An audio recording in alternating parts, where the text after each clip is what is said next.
Welcome to Neha kitchen. ఈరోజైతే నేను ఎంతో టేస్టీ అయిన నోరూరించే చికెన్ పచ్చడిని ప్రిపేర్ చేశానండి. ఈ చికెన్ పచ్చడిని చూస్తుంటేనే మీకు కూడా నోరూరుతుంది కదా. అయితే ఎందుకు ఆలస్యం, ఈ చికెన్ పచ్చడిని చూసి మీరు ట్రై చేసి చూడండి.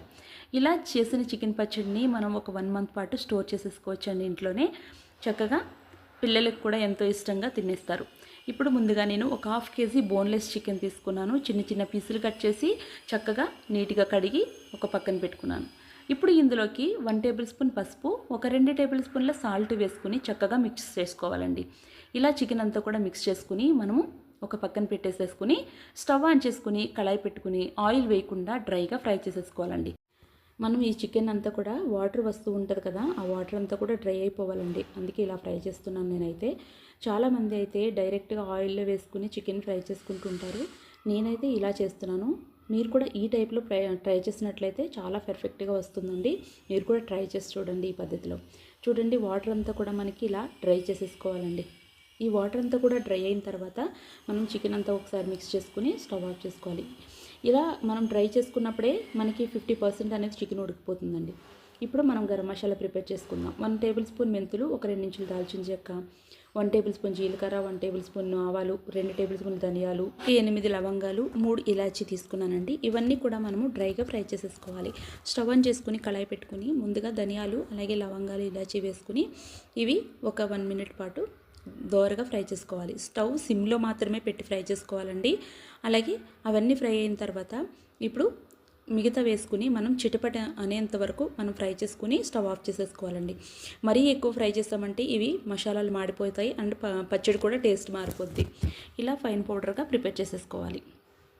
ఇప్పుడు ఇది పక్కన పెట్టుకుని స్టవ్ ఆన్ చేసుకుని కళాయి పెట్టుకుని ఒక 200 ml ఆయిల్ వేసుకుని ఆయిల్ హీట్ అయిన తర్వాత మనం ముందుగా రెడీ చేసి పెట్టుకున్న చికెన్ని ఆయిల్లో వేసుకుని ఫ్రై చేసేసుకోవాలి.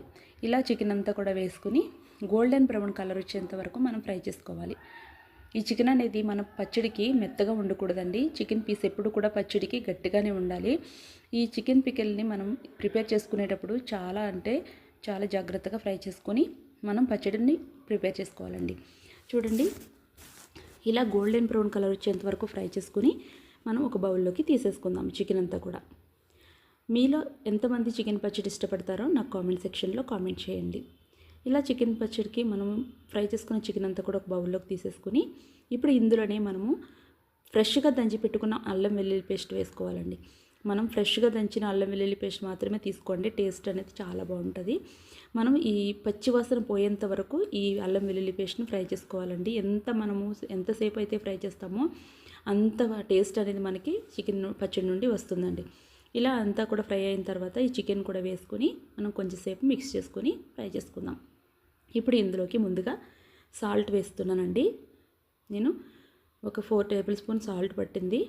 ఒక 4 స్పూన్స్ సాల్ట్ వేసుకుని తర్వాత మనం ముందుగా రెడీ చేసి పెట్టుకున్న గరం మసాలా కూడా వేసేసుకుని అంతా కూడా మిక్స్ చేసేసుకుని 2 మినిట్స్ ఫ్రై చేసుకుందాం. ఇలా 2 మినిట్స్ ఫ్రై అయిన తర్వాత మనం కారం వేసుకుంటున్నానండి. ఇంట్లో వాడే కారం అయితే అస్సలు వాడొద్దండి. టేస్ట్ అనేది అస్సలు బాగోదు. మనం పచ్చి కారం మాత్రమే వాడాలి ఈ చికెన్ పచ్చడికి. నేనైతే ఆశీర్వాద్ కారం వాడుతున్నాను. ఇలా మనం కారం అనేది 5 స్పూన్లు కారం పట్టిందండి నాకు 1/2 kg చికెన్కి. ఇలా కారం వేసుకొని మనం అంతా కూడా ఒకసారి చక్కగా మిక్స్ చేసేసుకొని ఒక 2 మినిట్స్ మనం ఫ్రై చేసుకోవాలి. ఈ చికెన్ అంతా కూడా కారం పట్టే విధంగా మనం మిక్స్ చేసేసుకొని అలా నుగుర్లు పైకి వస్తున్నప్పుడు మనం స్టవ్ ఆఫ్ చేసేసుకోవాలి. ఇప్పుడు పూర్తిగా చల్లారనివ్వాలండి.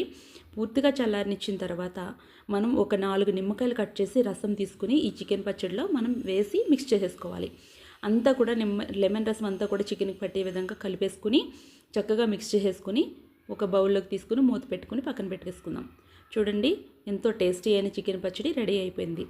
నచ్చిందా మీకు కూడా? అయితే మీరు కూడా ట్రై చేస్తారా? మీరు కూడా ట్రై చేసి మీకు ఎలా వచ్చిందో నాకు కామెంట్ సెక్షన్లో కామెంట్ చేయండి. ఇలా గాజు సీసాలో వేసుకుని స్టోర్ చేసుకోవడమేనండి. ఎంతో టేస్టీ అయిన చికెన్ పచ్చడి రెడీ అయిపోయింది. Thank you for watching. Please subscribe, like చేసి షేర్ చేయండి.